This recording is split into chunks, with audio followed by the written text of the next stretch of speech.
We've all heard ghost stories, right? The kind that make you check the locks on your doors.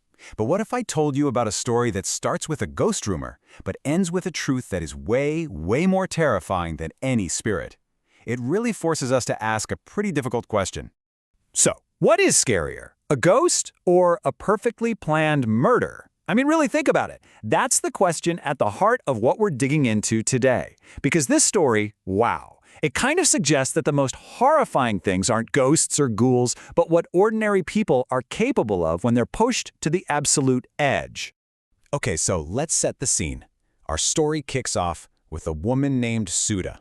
She and her husband Jason moved to this super quiet, idyllic-looking village. You know the type. Seems peaceful, everyone knows everyone, a real escape from the city.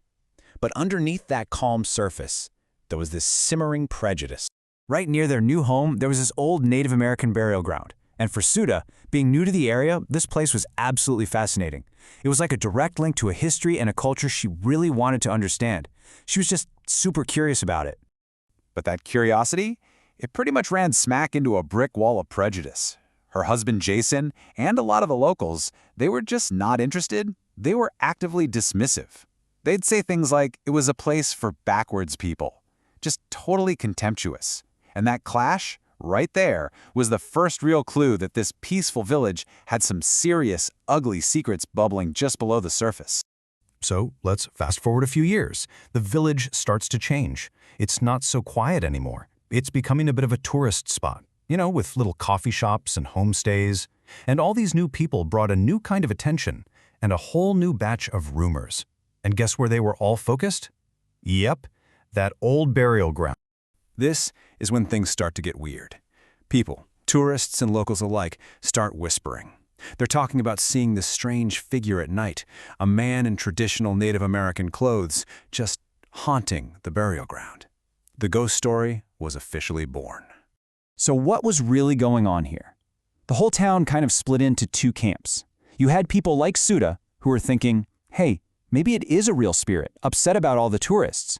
But most people, including Suda's neighbor David, just rolled their eyes. They were convinced it was a prankster. Probably some kid trying to make a viral video. Just a harmless joke, right? Oh, they had no idea how wrong they were. And this is where the story takes a really sharp, really dark turn. It centers on that same skeptical neighbor, David. One Friday night, he tells his wife he's just popping out for a walk. And then, poof, he's gone. He just vanishes. The whole community goes into panic mode. A massive search kicks off. They look all day Saturday, but nothing. Then on Sunday, they find him. He's inside the locked burial ground, unconscious. How do you even get in there? He gets rushed to the hospital, but he's totally out of it for days, silent. Then, finally, on Thursday, he wakes up, and the story he tells is completely impossible. So David says that on Friday night, he saw the so-called ghost and decided, that's it. I'm going to expose this prankster. He follows the figure into the burial ground, and that's when he sees something so horrifying he says he just passed out cold. He describes a dead body, a corpse with its arms cut off and an axe sticking out of its back. Okay, but here's the first huge twist in this whole thing. When the search party found David on Sunday, there was nothing there. No body, no axe, not even a drop of blood. The scene was totally clean. The police figured he must have been hallucinating, that the whole thing was a bad dream. But David is absolutely frantic. He swears up and down he's telling the truth.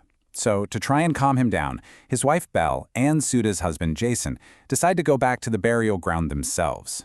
The plan was to take some pictures, just to prove to him that he was imagining things. Yeah, well, when they get there, they find it. Exactly what David described. A real body. Severed arms, an axe buried in its back. Suddenly, David's impossible vision wasn't a hallucination anymore. It was a very real, very gruesome crime scene. This is where it gets truly mind-bending. Just look at this timeline. It's a total paradox. David describes the murder scene on Sunday, right? But the body isn't actually found until Thursday. And get this, the coroner says the victim was killed on Wednesday. David has a rock-solid alibi the whole time. He was in the hospital unconscious from Sunday straight through to Thursday. So how? How on earth did he describe a murder in perfect detail days before it even happened? Things got even worse when the police identified the victim. It sent another shockwave through the whole village. The man was Iran, another one of their neighbors. This wasn't just some ghost story anymore. This was real murder, and the killer and the victim were living right there among them. So what was it? A genuine psychic vision? A real ghost warning? Now, the truth was something much colder, much more calculated. That impossible timeline wasn't supernatural at all.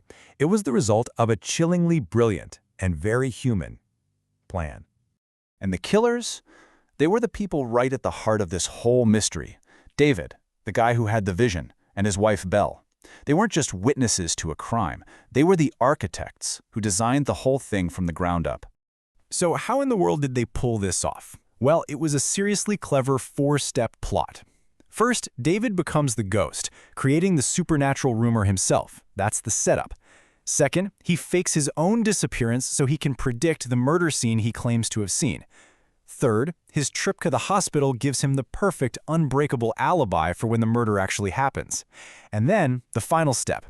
While David is safe and sound under observation, Belle lures the victim, Iran, to that exact spot. She kills him and stages the body to be a perfect match for David's vision.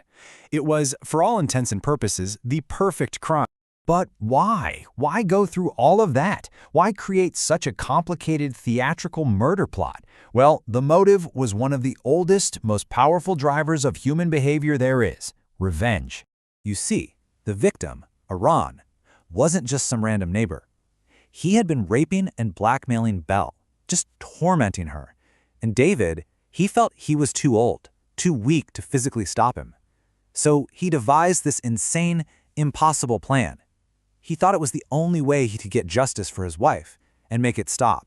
So how did this perfect plan fall apart? Well, the police started putting the pieces together. They searched David and Belle's house and found the Native American costume, the ghost costume.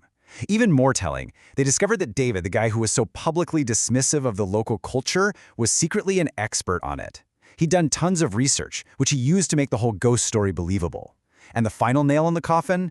As soon as David and Belle were arrested, the ghost sightings just stopped. Funny how that works.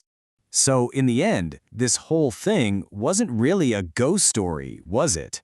It was a story about human desperation, about revenge, and about the absolutely terrifying things people are capable of when they feel trapped with no way out. It really makes you wonder, what are the real monsters we should be afraid of? The ghosts we imagined in the darkness, or the people living right next door?